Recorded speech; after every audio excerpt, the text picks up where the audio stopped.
Hello guys, good morning. For today's video po, ipapakita natin kung ano na yung mga improvement sa NAIA Terminal 1. So last time kasi nung nag-ikot ako, nung nag-jogging ako, umikot ako doon. May ginagawa sila doon, tinatanggal nila yung sa may parking A. Tinanggal nila yung mga ano doon, mga sasakyan. Kasi ang plano ata is ayon dun sa security guard na nakausap ko, mawawala si parking A. Ang matitira na lang is parking B tsaka parking C. So ang mangyayari is from Skyway dire-diretso yun sa Terminal 1. Then kung may sundo ka o may kahatid ka sa ano, yung flow niya is magiging smooth na. So ngayon titingnan natin, kasi ikot ako doon, jogging tayo para syempre healthy rin tayo, diba? Yeah, samahan mo ako para ikutin natin yung Terminal 1 kung ano na yung mga pagbabago doon. Tara!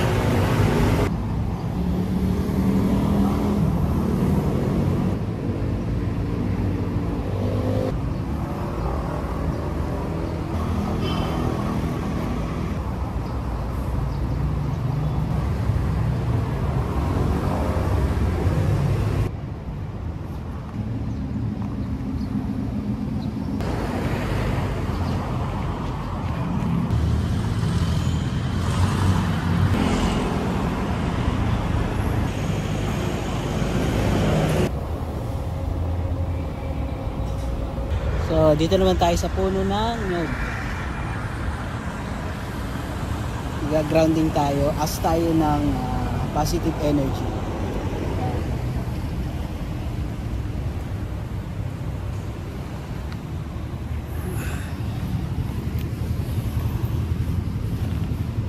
Para ka lang nag-squat.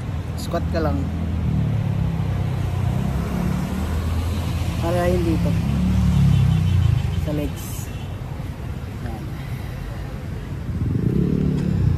So guys, nandito tayo ngayon sa toll gate ng Terminal 2 yan. So from Skyway, diretso sila dyan, Terminal 2 doon. From Dice, Terminal 2 na po yun. So yung ginaging natin is lumipot tayo ng Terminal 2, then lusot tayo ng Terminal 1. So kung napapansin nyo sa likod, ito yung widening na nangyayari. Both side po yan, both side. Bali additional 2 lanes sila dito. Yan, napapansin nyo yan. Ongoing pa rin yung construction. So by itong ilang buwan na lang to, natatapos na sila. So maluwag na po dito yung traffic. So hindi na tulad ng dati na traffic talaga. So tatanggalin na nila to, yung mga poste, inaayos nila. So papunta tayo ngayon pa Terminal 2 tayo. Then dadaan lang tayo ng Terminal 2. Dadaan lang tayo ng Terminal 2, then Terminal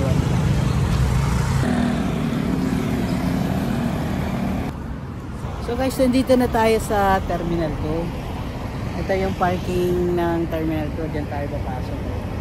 Tapos yung departure nila doon, bakit na yun. Tapos sa ilalim yung arrival area.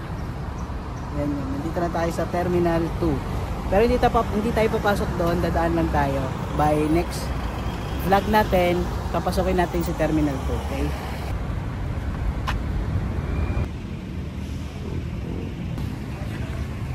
Ito po ay mga cargo. Yan, cargo ng Cebu Pacific, Philippine Airlines. So, yan yung cargo ng Philippine Airlines. Tapos doon, FedEx. Doon banda. Kasi ito na yung cargo. Philippine Airlines. So guys, nandito na tayo sa Terminal 1. So kung napansin nyo yan, Philippine Airlines po yan. Yan yung sa rampa. Yan. So, ito yung Terminal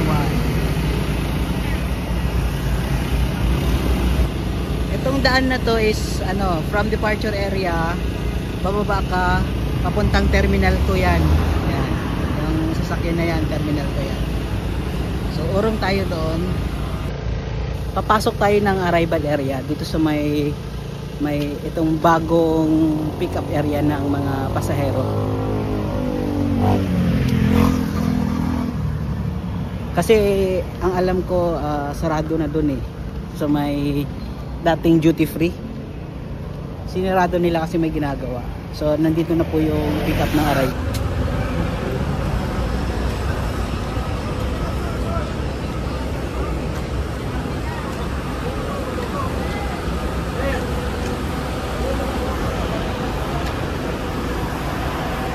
Nandito na tayo sa arrival area.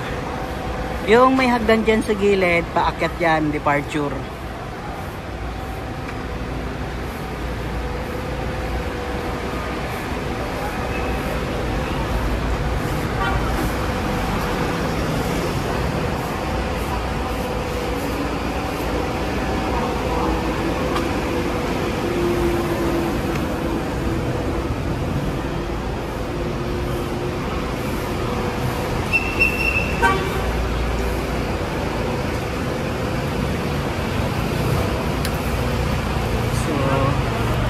Dito na po yung waiting area ng mga pasahero. Yan.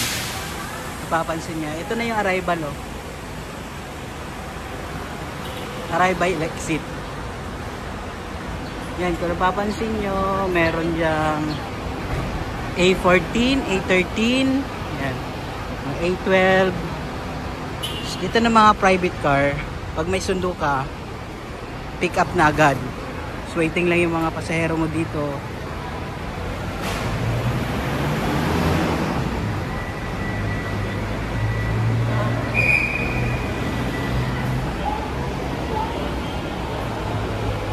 Yan, pag may pasahero ka dito, dyan lahat ng lumalabas, yan, exit.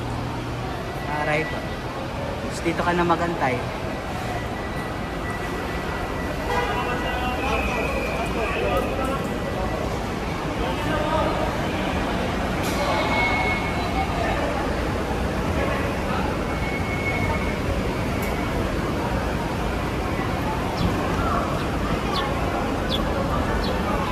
So, lahat ng sundo nandito sa labas. Kitang-kita nyo na agad yung pasahero nyo na lumabas. Tapos dito, yung waiting area. Yan.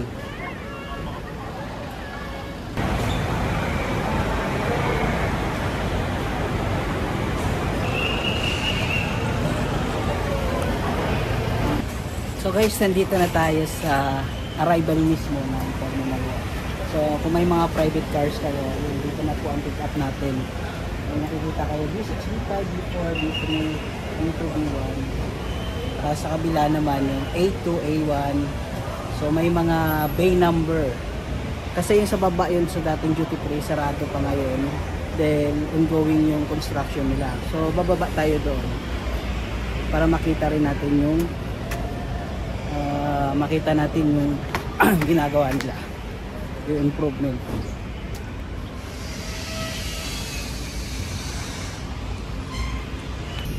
So guys, ito na yung yung dating nandito yung sundo natin. Yan, ongoing po yung construction. Kaya hindi nila ngayon. Nasa taas na yung pick up natin ng pasahero. So ito, parang tatanggalin nila yan lahat, demolish nila yan, parang malinis yan dito. Ang pagkakaalam ko kasi, nung nagtanong ako sa isang security guard, is hindi na yan magiging parking area. Kasi kung napapansin nyo, kita nyo yun yung toll gate doon. Yan. Yan. Toll gate yan. From Skyway, dire-diretso na yan. Paglabas nyo dyan, pwede na kayong dumiretso ng departure area at arrival area. Either dito, ayan. So, mabilis na lang yung flow ng traffic dito sa loob. Ang magiging parking na lang is yung parking C. Ay, parking C, nandoon po yun. Parking C, parking B. So, yan yung magiging parking nyo. So, dito, yung flow ng sasakyan yan. Para maging smooth yung traffic.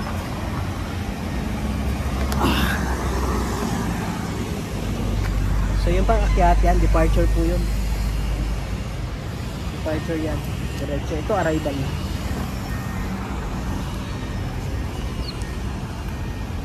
Oh guys, so tingnan yung linis. Yan. Ito yung dating parking A. Yan, wala na po. Ongoing yung construction nila at demolition. Yan. So sooner or later medyo maganda na yung takbo ng traffic natin dito. Yan.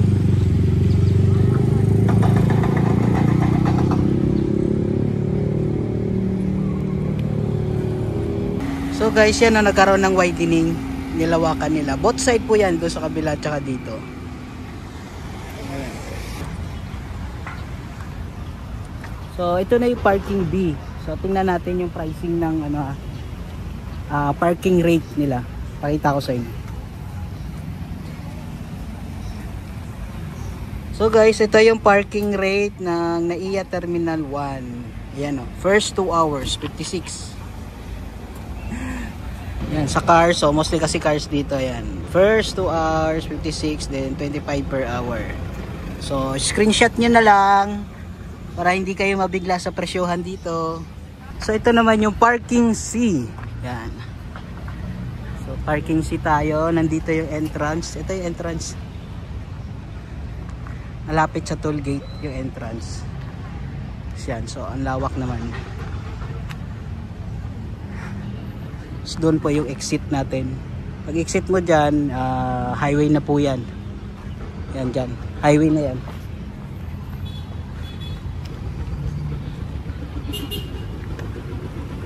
So ang rate nito is same lang din. Ano yung rate na pinakita ko sa inyo kanina.